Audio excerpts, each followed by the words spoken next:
ఏపీలో టీడీపీ కూటమి ప్రభుత్వం అధికారంలోకి రావడంతో పోలవరం ప్రాజెక్టు విధ్వంసంపై వాస్తవాలు బయటకొస్తున్నాయి. సీఎం చంద్రబాబు రివ్యూ తర్వాత వాస్తవ నివేదికలు వెలుగులోకి వస్తున్నాయి. డయాఫ్రామ్ వాల్ కొట్టుకుపోవడానికి గత ప్రభుత్వ నిర్ణయాలే కారణమని అధికారులు అంగీకరించారు.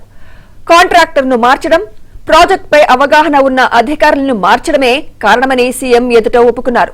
గత ప్రభుత్వ పెద్దలు అనాలోచిత నిర్ణయాలతో వరదల సమయంలో ప్రాజెక్టుపై పర్యవేక్షణ లేకుండా చేశారన్నారు. దాంతో పెద్ద ప్రాజెక్టు విషయంలో అనాలోచితంగా నిర్ణయాలు తీసుకుంటుంటే ఎందుకు మౌనంగా ఉన్నారంటూ అధికారులను చంద్రబాబు ప్రశ్నించారు.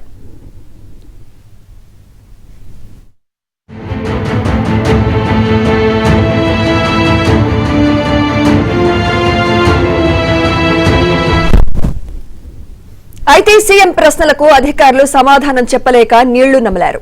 ఈ క్రమంలో పోలవరం విషయంలో దాచిపెట్టిన అనేక అంశాలపై లోతుగా చర్చించాల్సిన అవసరం ఉందనే అభిప్రాయంలో సీఎం చంద్రబాబు ఉన్నట్లు తెలుస్తోంది.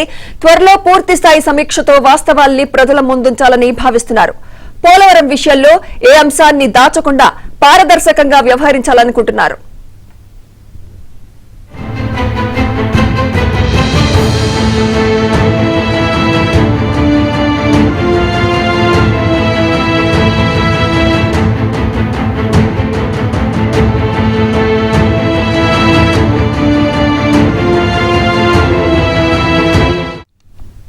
ఇదే అంశంపై లేటెస్ట్ అప్డేట్స్ మా ఏపీ బ్యూరో చీఫ్ రామారావు అందిస్తారు. రామారావు. సుమిత్ర, పోలవరం ప్రాజెక్టు విధ్వంసంపై వాస్తవాలు ఒక్కొక్కటిగా బయటకు వస్తున్నాయి. ముఖ్యమంత్రి చంద్రబాబు రివ్యూ తర్వాత వెలుగు చూస్తున్న వాస్తవ నివేదికల్లో అనేక ఆశ్చర్యకరమైన విషయాలు ప్రభుత్వాధినేతలకు అర్థమవుతున్నాయి.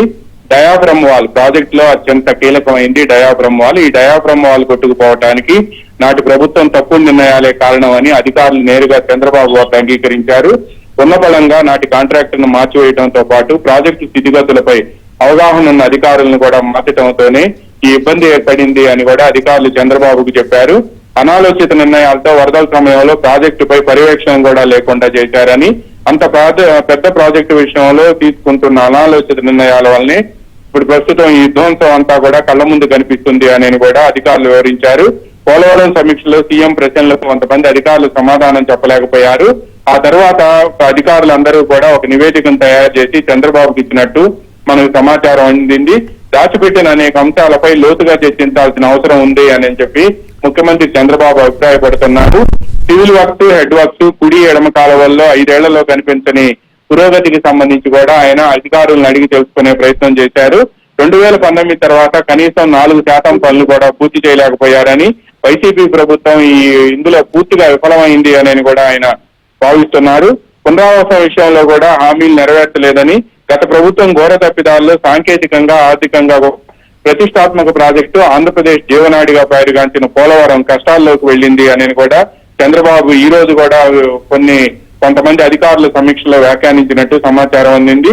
పరిహారంతో పాటు నిర్వాసితులకు కాలనీ నిర్మాణంలో గాని పురోగతి కూడా కనిపించకపోవటం, ఫేజ్ 1 లో భాగంగా ప్రాజెక్టు నిర్మాణం, పరిహారం, పునరావాసం కోసం ఇంకా 12,157 కోట్ల రూపాయలు అవసరం అవుతాయి అని చెప్పి అధికారులు చంద్రబాబు నాయుడుకి నివేదిక ఇచ్చారు.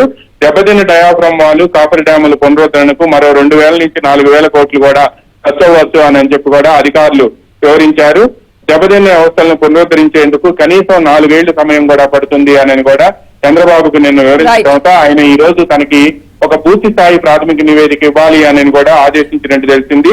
జగన్ ప్రభుత్వం తప్పిదాలు, ప్రణాళికల లోపంతో పాటు కక్ష సాధింపు విధానాలకు మొత్తంగా కూడా పోలవరం ప్రాజెక్టు బలైందని, త్వరలో పూర్తి స్థాయి సమీక్షలో అన్ని వాస్తవాలు ప్రజల ముందు ఉంచాలి అని చెప్పి చంద్రబాబు నాయుడు భావిస్తున్నారు. ఏ అంశాన్ని కూడా దాయకుండా పోలవరం ప్రాజెక్టు విషయంలో మొత్తంగా కూడా పారదర్శకంగా వ్యవహరించాలి అని కూడా చంద్రబాబు భావిస్తున్నారు. ఈ మేరకు రానున్న 2-3 రోజుల్లోనే ఒక పూర్తి స్థాయి నివేదిక ఇవ్వాలని చెప్పి ఉన్నతాధికారులను చంద్రబాబు నాయుడు ఆదేశించినట్టుగా కూడా మనకి సమాచారం అందింది. ఈ రోజు మధ్యాహ్నం కూడా చంద్రబాబు నాయుడు కొంతమంది అధికారులకు ఫోన్లు చేసి తనకు త్వరలోనే నివేదిక ఇవ్వాలి అని కూడా ఆదేశించినట్టు మనకు సమాచారం అందింది.